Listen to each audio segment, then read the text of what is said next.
আসসালামু আলাইকুম বন্ধুরা, হয়তো গত বছরের মতো এই বছরও Realme বাংলাদেশের অফিসিয়াল স্মার্টফোন মার্কেটকে দখল করবে। সম্প্রতি চাইনিজ মার্কেটে Realme লঞ্চ করে ফেলেছে তাদের GT সিরিজের সবচেয়ে আলোচিত স্মার্টফোন Realme GT Neo 3। গত বছর আমাদের দেশে Realme GT Neo 2 অনেক বেশি সাড়া পেয়েছিল, হয়তো এবারও GT Neo 3 ফোনটি অনেক সাড়া জাগাতে পারে। তো বন্ধুরা, ফোনটিতে নতুন কী কী ফিচার রয়েছে, ফোনটি অফিসিয়ালি বাংলাদেশে কবে আসবে এবং বাংলাদেশে আসার পর ফোনটির অফিসিয়াল প্রাইস কত হতে পারে, এই সব কিছুর বিস্তারিত আলোচনা থাকবে আজকের এই ভিডিওতে। তো বন্ধুরা, চলুন আর বেশি কথা না বাড়িয়ে সরাসরি ভিডিওতে ঝাঁপিয়ে পড়া যাক। বন্ধুরা, Realme এই ফোনটির ব্যাকে এজি ফ্রস্টেড গ্লাস ব্যবহার করেছে এবং সাথে ম্যাট ফিনিশিং করেছে। বন্ধুরা, শুধু Realme নয়, প্রায় সব স্মার্টফোন ব্র্যান্ডে এখন ডিজাইনের দিকে বেশ নজর দিচ্ছে, আর Realmeও পিছিয়ে নেই এই দিক থেকে। ফোনটির ইউনিক ডিজাইনের জন্য ফোনটি দেখতে অনেক সুন্দর লাগছে। ফোনটির ব্যাক সাইডে রেসিং ট্র্যাক ডিজাইন করা হয়েছে, ডিজাইনটি অনেকটা Realme GT Neo 2 ওই ফোনটির মতোই। ফোনের ক্যামেরা বাম্পের ডিজাইনে অনেক পরিবর্তন আনা হয়েছে, মেইন সেন্সরটা একটু বড় করে ডিজাইন করে দেওয়া হয়েছে। ওভারঅল ডিজাইন দেখতে ভালোই লাগছে, আর ম্যাট ফিনিশ হওয়ার কারণে ফোনটিতে আঙুলের ছাপ পড়ে যাওয়ার সম্ভাবনা অনেক কমে গেছে বলা যায়। বন্ধুরা, ফোনটি আপনারা ব্ল্যাক, ব্লু এবং সিলভার এই তিনটি কালারে অ্যাভেলেবল পাবেন। ইনহ্যান্ড ফিল নিয়ে বললে Realmeর ফোন সবসময় ইনহ্যান্ড ফিলের দিক থেকে এগিয়ে থাকে, এই ফোনটির ক্ষেত্রে ব্যতিক্রম কিছু হয়নি। ফোনটির ওয়েট 188 গ্রাম এবং ফোনটির থিকনেস 8.2 মিলিমিটার। ফোনটি ইনহ্যান্ড ফিলের দিক থেকে যথেষ্ট ভালো, ফোনটি ছোট বড় সব হাতে অনেক সুন্দর মানিয়ে নিতে পারবে। পোর্টস অ্যান্ড বাটনস নিয়ে বললে ফোনটির ডান পাশে রয়েছে পাওয়ার বাটন, বামে রয়েছে ভলিউম রকার। ফোনটির নিচের দিকে রয়েছে type C charging port, SIM card tray, primary microphone এবং স্পিকার গ্রিল। আর ফোনটির ওপরের দিকে রয়েছে একটি সেকেন্ডারি নয়েজ ক্যান্সেলিং মাইক্রোফোন এবং একটি সেকেন্ডারি স্পিকার। আর বন্ধুরা, এই ফোনটিতে কোনো 3.5mm হেডফোন জ্যাক নেই। বন্ধুরা, ফোনটিতে under display optical fingerprint sensor দেওয়া হয়েছে। Realme GT Neo 3 ফোনটিতে ডিসপ্লে হিসেবে থাকছে 6.7 ইঞ্চির 120 হার্জের একটি AMOLED ডিসপ্লে। ডিসপ্লেটি 1080p full HD plus resolution, HDR10+ supported. ফোনটির স্ক্রিন টু বডি রেশিও 87.5%, ডিসপ্লেটির PPI ডেন্সিটি 395 ও ডিসপ্লেটির পিক ব্রাইটনেস 1200 নিটস। আর এই ফোনটির ডিসপ্লেটি প্রোটেকশনের জন্য ব্যবহার করা হয়েছে কর্নিং গরিলা গ্লাস 5। 120 হার্জের রিফ্রেশ রেটের পাশাপাশি ফোনটিতে 1000 হার্জের টাচ স্যাম্পলিং রেট রয়েছে। বন্ধুরা, আমরা নর্মালি 360 হার্জ অথবা 480 হার্জের টাচ স্যাম্পলিং রেট দেখে থাকি, কিন্তু এই ফোনটিতে up to 1000 hertz touch sampling rate রয়েছে। বন্ধুরা, এই ফিচারটি থাকার কারণে গেমিং এবং নর্মাল ইউজের সময় আপনারা আলাদা একটা স্মুথনেস ফিল করতে পারবেন। বিশেষ করে গেমিংয়ের সময় এই ফিচারটি খুবই কাজে দিবে। আর ফোনটির ডিসপ্লেটি চিন এবং বেজেল অনেক কম, আর ঠিক এই কারণেই ফোনটি দেখতেও অনেক আকর্ষণীয় লাগছে।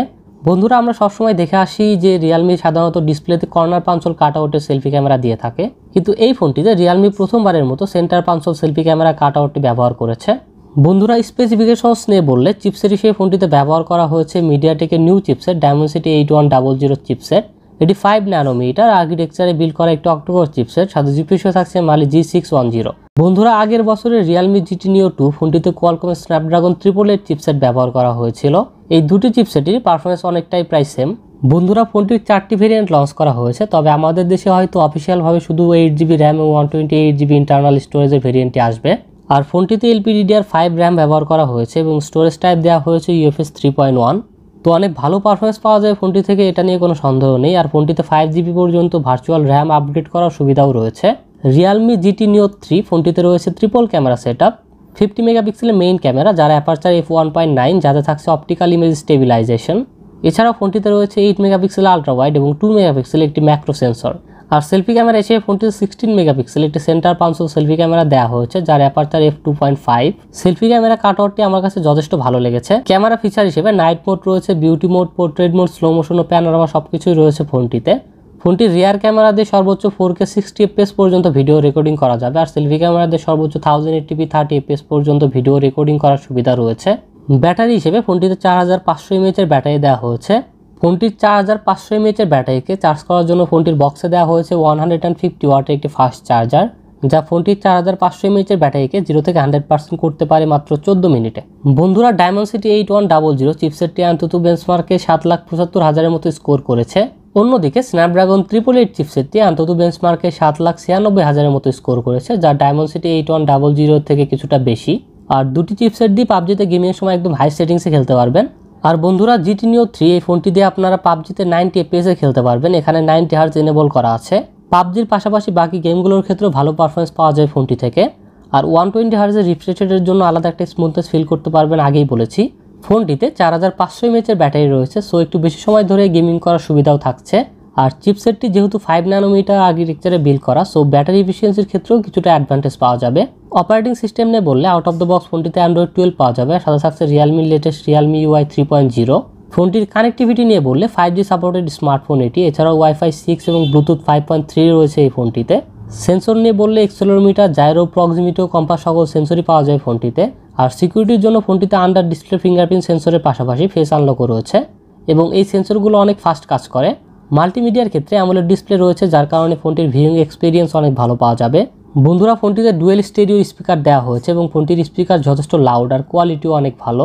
তো এখন ওভারঅল ফোন নিয়ে বললে প্রাইজের দিক থেকে ভালো একটি ফোন, ডিজাইনের দিক থেকে ফোনটি অনেক ভালো, সাথে ফোনটিতে অনেক নতুন ফিচারও রয়েছে, যেমন 1000 হার্জের টাচ স্যাম্পলিং রেট, ব্লুটুথ 5.3 এবং আরও অনেক কিছু। সব কিছু মিলিয়ে ফোনটি গেমারদের জন্য অনেক ভালো একটি ডিল হবে। নর্মাল ইউজাররাও ফোনটি কিনতে পারবেন, তাদের জন্য ফোনটি ভালো হবে। তবে এই ফোনটির ক্যামেরা আমার কাছে হালকা কিছুটা দুর্বল মনে হয়েছে ফোনটির বাকি স্পেসিফিকেশনসগুলোর তুলনায়। ফোনটি আগে ইন্ডিয়াতে লঞ্চ হবে, পরে আমাদের বাংলাদেশে আসবে। বাংলাদেশে আসতে এখন হয়তো 2-3 মাসের মতো সময় লাগবে। তো বন্ধুরা, Realme GT Neo 3 ফোনটির 6128GB ভেরিয়েন্টটি 1999 ইউয়ানে লঞ্চ করেছে রিয়েলমি। আমাদের বাংলাদেশে আসার পর ফোনটির অফিসিয়াল প্রাইস 30 থেকে 35,000 টাকার মধ্যে হওয়ার পসিবিলিটি রয়েছে। তো বন্ধুরা, আজকে Realme GT Neo 3 পর্যন্তই। দেখা হবে আবার নতুন কোনো ভিডিওতে। সবাই ভালো থাকবেন, সুস্থ থাকবেন। মহান আল্লাহ তাআলা আপনাদের সবাইকে সুস্থ ও সুন্দর একটি জীবন গড়ার তৌফিক দান করুন। আল্লাহ হাফেজ।